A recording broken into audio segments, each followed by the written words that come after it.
और नियम के साथ भी खिलवाड़ होता है।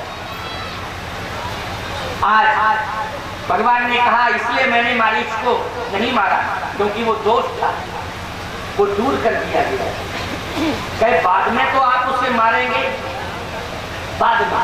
भगवान बोले बाद में जब मारेंगे तब बात करना, अभी क्यों खोपड़ी खराब कर रहे हो? क्यों भाई? वो बात की बात है, जब हो जाए। अभी तो जो हो रहा है उस पर विचार करो, बाद में जब होगा तब बताया जाएगा। क्यों क्यों भाई? अभी से क्यों? बाद में देखा जाएगा। सावधान।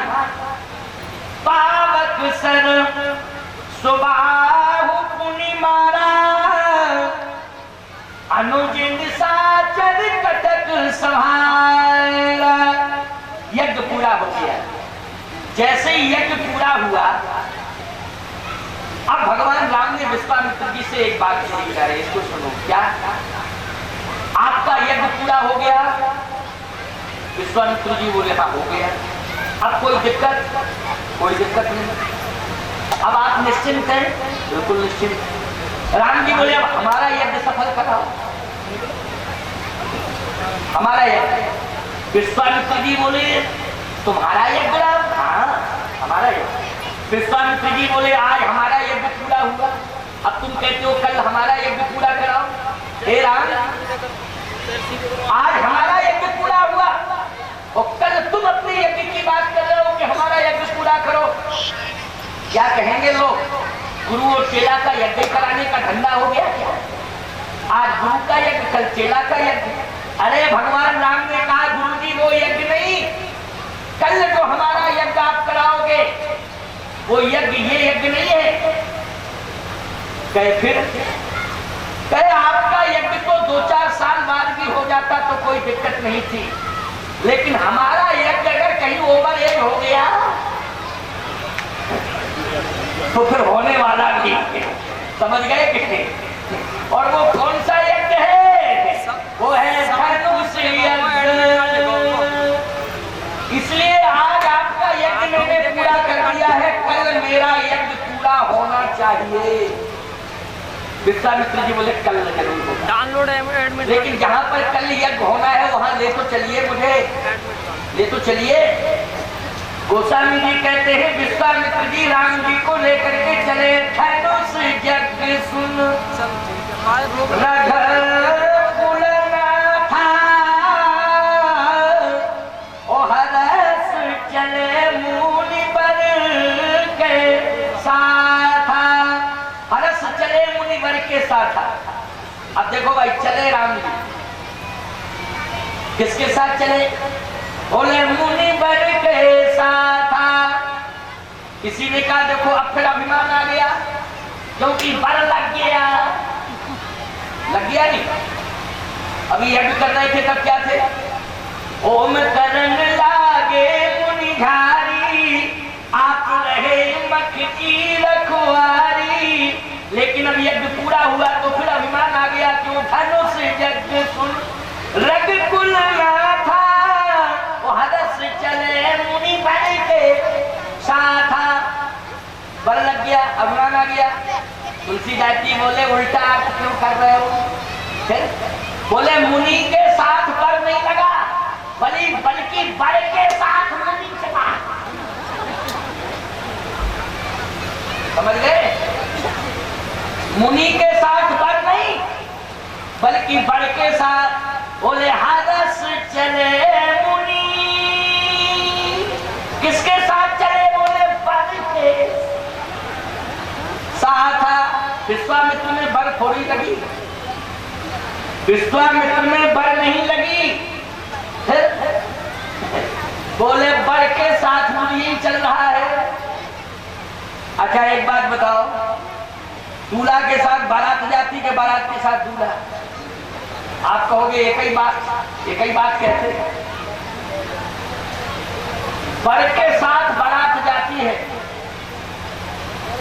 प्राथमिकता किसकी रहेगी? वर की। और यदि तुमने ये कह दिया कि महाराज बारात की प्राथमिकता क्यों नहीं रहेगी, तो किसी गांव में पहुंच जाओ 500 लोग, तो गांव के लोग कहेंगे आप सब। बोले हम बाराती हैं। अच्छा बाराती तो हो, लेकिन जब 500 आ गए तो एक बरबर के पीछे चिल्ला रहे हो। एक और गिलास पानी मिलेगा बोलो? अगर एक गिलास पानी पीने को मिल जाए बिना बरके बरातियों को, बोलो गलत कह रहा हूं? इसलिए महत्व किसका है बरका की। अभी अयोध्या से चले थे तो किसके साथ राम जी चले थे?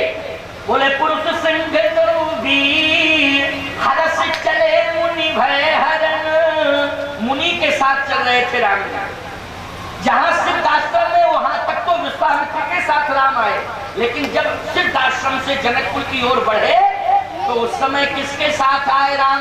बोले किसी के साथ नहीं आए, राम जी के साथ आए। क्यों? बोले राम जी हैं बर और विश्वामित्र जी क्या है? बराती। क्यों है? क्या है विश्वामित्र? बराती है। क्योंकि धनुष जग सुन लगी कुल नाथा हरस चले मुनिवर के साथ। आज तो बर के साथ विश्वामित्र जी जा रहे हैं। अच्छा, जब जा रहे हैं तो एक बात आपको और बताए, इस चौपाई में प्रारंभ में मैंने कहा था ना, राम एक तापस किए तारी। कौन मिली रास्ते में? बोलो तापस किए।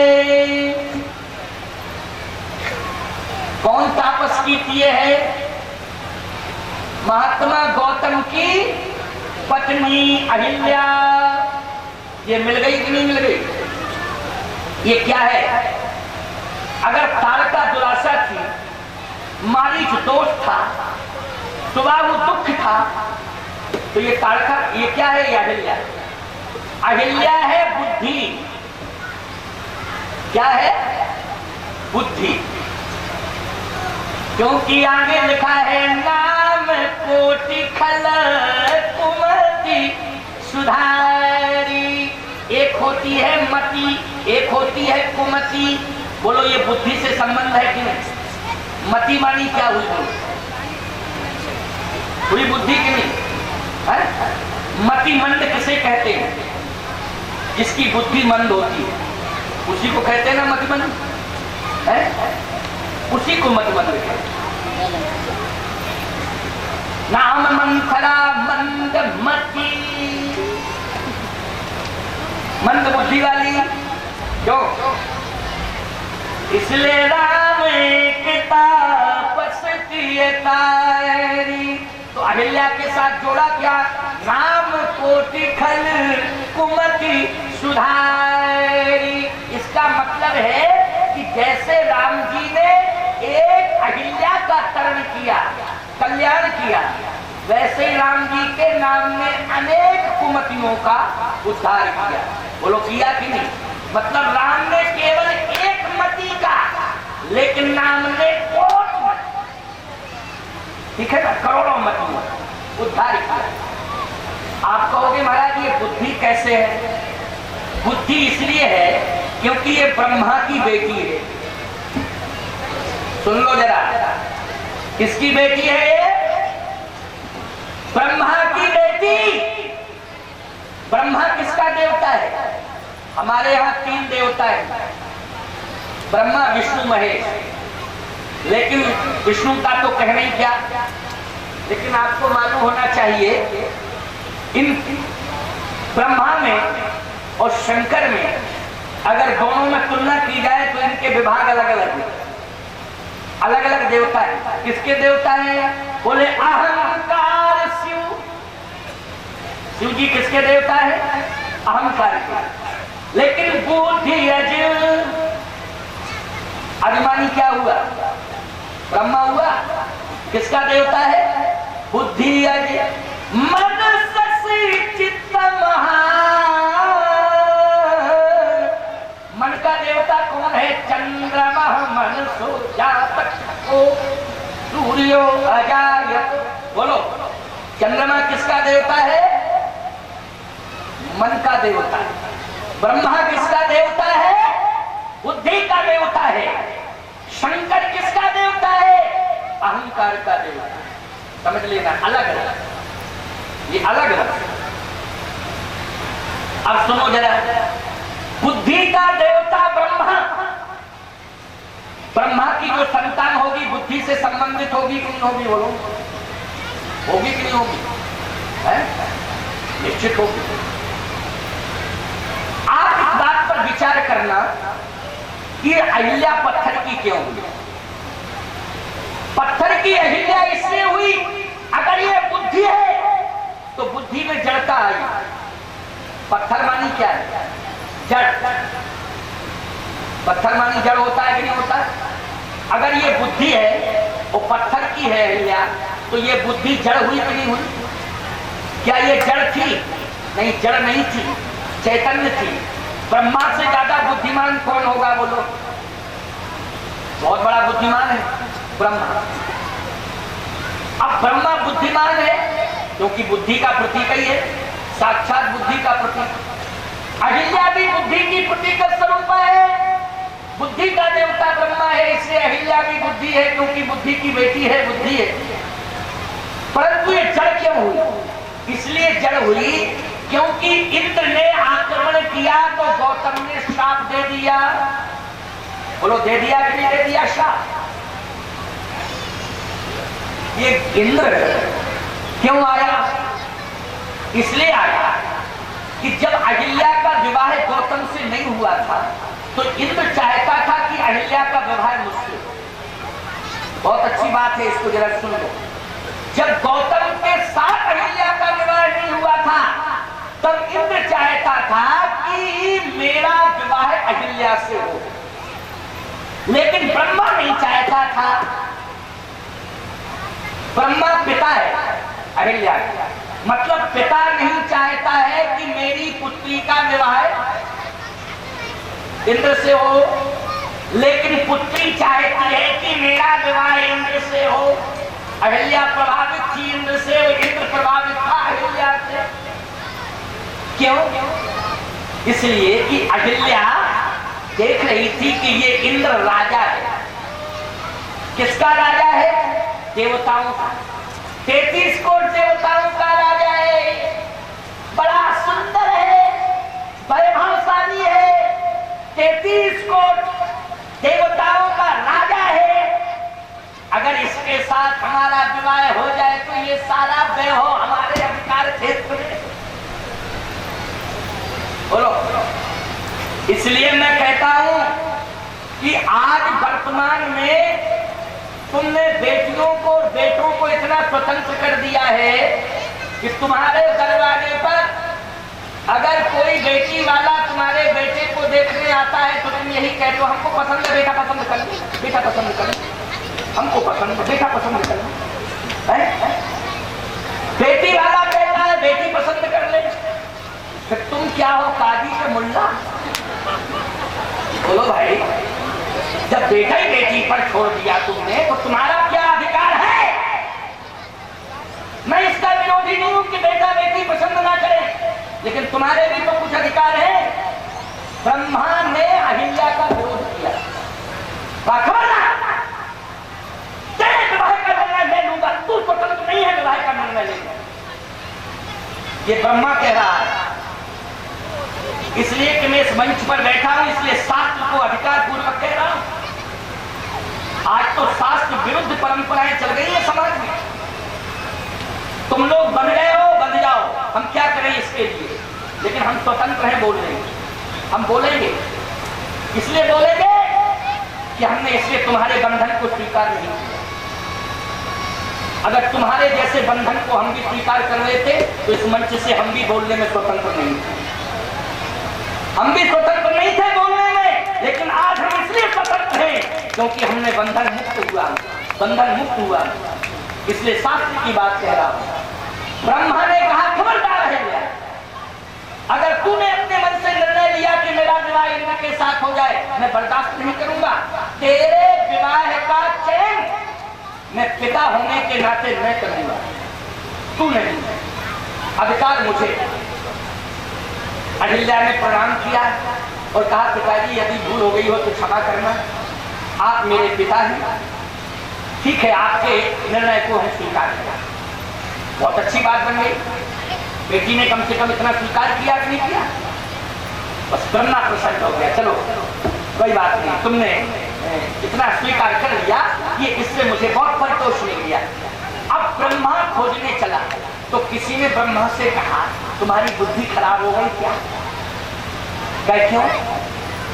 बोले इतना बड़ा आदमी जब खुदा ही तैयार है और रुपया पैसा कुछ लगना नहीं तो दिमाग खराब है, घूम रहे हैं। इंद्र साधारण है, स्वर्ग का राजा है, सुंदर भी है, प्रभावशाली भी है, 33 करोड़ देवता उसके मुट्ठी में रहते हैं। ब्रह्मा बोला चुप, तुझे ये मालूम नहीं है कि मैं बुद्धि का देवता हूं? इंद्र राजा है लेकिन इंद्र भोगी है, और कभी भी बुद्धि को भोग में नहीं लगाना चाहिए। बुद्धि को कभी भोग के लिए समर्पित नहीं करना चाहिए। बोलो करना चाहिए क्या? बुद्धि भ्रष्ट हो जाती है या नहीं हो जाती है? जहां हमारी बुद्धि भोग की ओर आकर्षित हुई वहां बुद्धि क्या करेगी? हमारे जीवन को भ्रष्ट करेगी। बोलो करेगी कि नहीं करेगी? और ब्रह्मा धन्य है ब्रह्मा, इसलिए कहते हैं हमारे यहाँ ब्रह्मा का भी बहुत बड़ा महत्व है। ब्रह्मा कहता है मैं बुद्धि का देवता हूँ, मेरी बेटी बुद्धि है, इंद्र भोगी है, ये सत्ता का सुख लेता है, इसके पास भोग है, क्या मैं अपनी बुद्धि को भोग में लगा दूं? बोलो है आध्यात्म की नहीं है? क्या है आध्यात्म? नहीं बोलो। बुद्धि को कहां लगाना चाहिए सीखो, इसको संग से, और ब्रह्मा से सीखो। ब्रह्मा क्या कह रहा है? तो उसने कहा कि फिर आप क्या तलाश रहे हैं? बोले हम तलाश रहे हैं किसी योग संत को, तपस्वी संत को। क्यों? कहा बुद्धि को कभी भोग में समर्पित नहीं करना चाहिए, बुद्धि को समर्पित करना है तो योग में समर्पित करना चाहिए। इसलिए किसी योगी को हम तलाश रहे हैं। और ब्रह्मा खोजा खोजा तो खोजते खोजते खोजते खोजते एक योगी मिल गया, और वो था गौतम। गौ मानी इंद्रिय और तम मानी अंधकार। क्यों भाई? तम मानी क्या होता है? अंधकार। जिसने इंद्रिय जन अंधकार को समाप्त कर दिया हो वो कौन है? गौतम। बोलो है योगी कि नहीं? वो जिसने इंद्रिय जन अंधकार को सदा सदा के लिए समाप्त कर दिया हो वही योगी। बोलो है योगी कि नहीं? तो गौतम ने तपस्या के माध्यम से इंद्रिय जन अंधकार को सदा सदा के लिए समाप्त कर दिया है। इसलिए गौतम योगी ही नहीं है, महान योगी है। इसलिए इस महान योगी के चरणों में अपनी बेटी अहिल्या को समर्पित कर दिया।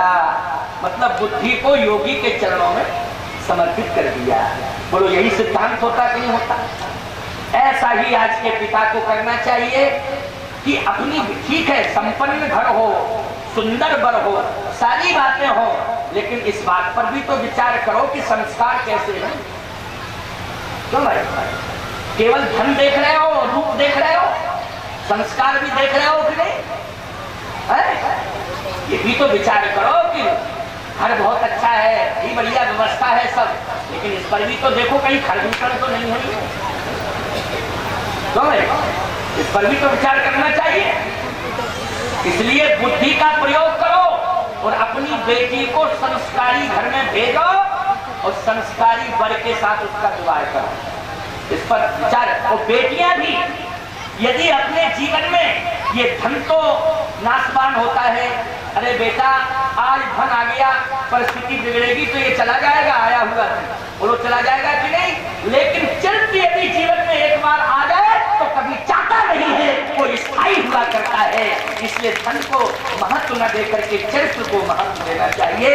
इस बात का बेटियों के लिए संकल्प है, वो बेटियां भी इस पर संकल्प लें, क्योंकि जीवन बहुत लंबा चलाना है और एक भविष्य बनाना है राष्ट्र का। एक परिवार का ही भविष्य नहीं टिका हुआ है, बल्कि एक बेटी के ऊपर एक राष्ट्र का भविष्य टिका हुआ है। बोलो टिका हुआ है कि नहीं? इसलिए एक राष्ट्र का ही भविष्य नहीं टिका हुआ है, एक धर्म का और संस्कृति का भी भविष्य टिका हुआ है। इसलिए जीवन में ये निर्णय बहुत सोच समझ के लेना चाहिए। इसमें बेटी की भी अनुमति हो, लेकिन पिता इसमें मूल हो, इसमें वृद्धजन मूल हो, और साथ साथ में हमारे संस्कार मूल हो और हमारी मर्यादा मूल हो। इन सब का ध्यान रखते हुए हम अपना बेटा बेटियों के संबंध तय करें। ये कथा से उपदेश मिल गया। ब्रह्मा जी ने प्रार्थना की, गौतम ने नेत्र खोले, ध्यान किया, कहा इच्छा तो नहीं है विवाह की, लेकिन विवाह का योग है, विवाह का योग है। इसलिए योग मुझे विवश कर रहा है कि अहिल्या को मुझे स्वीकार कर लेना चाहिए। ब्रह्मा जी ने प्रसन्नता पूर्वक अपनी बेटी को गौतम जी के